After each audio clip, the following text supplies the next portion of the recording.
I've just returned from the NATO summit in Vilnius, where we strengthened the NATO alliance and confirmed Britain's place at its heart. Faced with a more volatile and dangerous world, a mechanized war in Europe, and increasing aggression from authoritarian states, we must show those who would challenge our security and prosperity that NATO is united, that it is ready for this new era, and that it will remain the most successful alliance in history.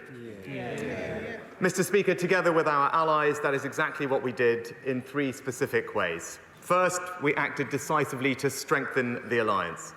We agreed the most fundamental transformation to NATO's readiness since the Cold War. That includes comprehensive warfighting plans to defend the UK and its allies, scaled up defence production to boost our stockpiles, which will benefit British industry and jobs, and increased defence spending. All allies made an enduring commitment to invest at least 2% of GDP. And, Mr. Speaker, the Vilnius summit saw NATO's membership expand. We welcomed Finland to the table as a NATO member, and we ensured that Sweden will follow close behind. The historic decision of our Finnish and Swedish friends to join NATO would have been almost unthinkable just a year and a half ago, but Putin's aggression made it almost inevitable. Where he sought to make us weaker, he has achieved the opposite. We are stronger than ever with these new allies by our side. Second, Mr. Speaker, we acted to increase our support for Ukraine. Let us never forget what Ukraine is going through. Over 500 days of war, they have experienced untold suffering, the likes of which no NATO country has suffered since its inception. I know the whole House will join me in paying tribute to the Ukrainian people and to their incredible spirit and fortitude.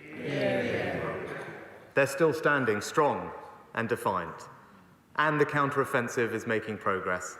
In the last few weeks, they've taken back more ground than Russia has taken in the last year. We're standing with them, and allies are doubling down in their support. Now, this is not just about NATO. At the Munich Security Conference in February, I called for long-term security arrangements to protect Ukraine, to re-establish deterrence in Europe and break the cycle of Russian violence. And now allies have delivered.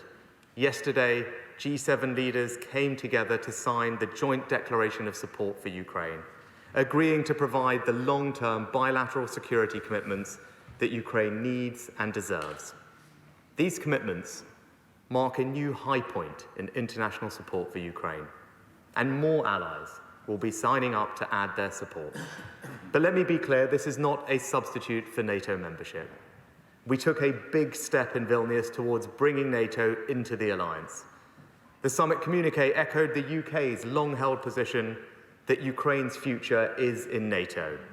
Now, of course, there is more work to be done, but we have shortened their path to membership, removing the need for a membership action plan, and holding the first meeting of the NATO-Ukraine Council with President Zelensky sitting at the table by our side as an equal. As President Zelensky himself said, the summit was a very much needed and meaningful success for Ukraine. Third, Mr. Speaker, we showed in Vilnius that the United Kingdom remains a driving force behind this alliance. As I've told the House before, those who run down this country and its place on the world stage could not be more wrong. In my bilateral meetings and the wider NATO sessions, I was struck again and again by how valued our contribution is. The British people should know that, and they should be proud. The United Kingdom is and will remain one of the world's leading defence powers. We are the leading European contributor to NATO. We were one of the first to hit the 2% target for defence spending, and we're going further. Earlier this year, I announced a significant uplift, an extra £5 billion over the next 2 years, immediately increasing our defence budget to around 2.25% of GDP, on our way to delivering our new ambition of 2.5%, and ensuring that our incredible armed forces can continue to keep us safe. Right now, RAF jets are patrolling NATO's eastern flank. Our troops are on the ground in Estonia and Poland as part of NATO's enhanced forward presence. And the Royal Navy is patrolling the seas, providing a quarter of the alliance's maritime capability.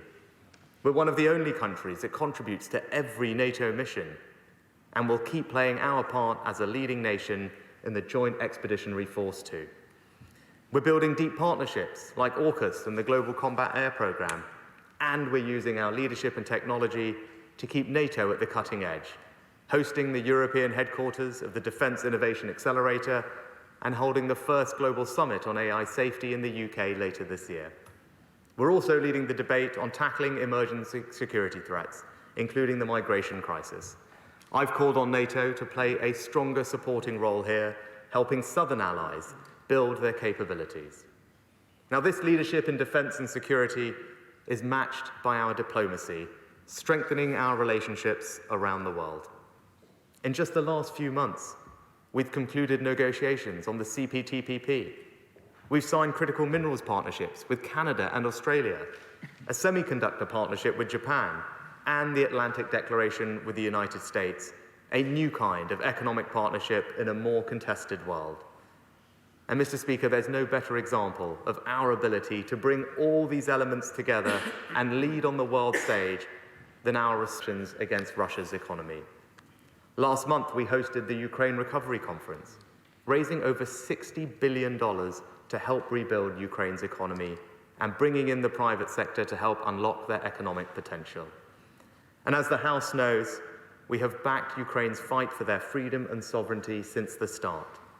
As the first country in the world to train Ukrainian troops, first in Europe to provide lethal weapons, first to commit tanks, first to provide long-range missiles, and now we're at the forefront of a coalition to equip the Ukrainian Air Force, with Ukrainian pilots starting their training here in just a few weeks' time.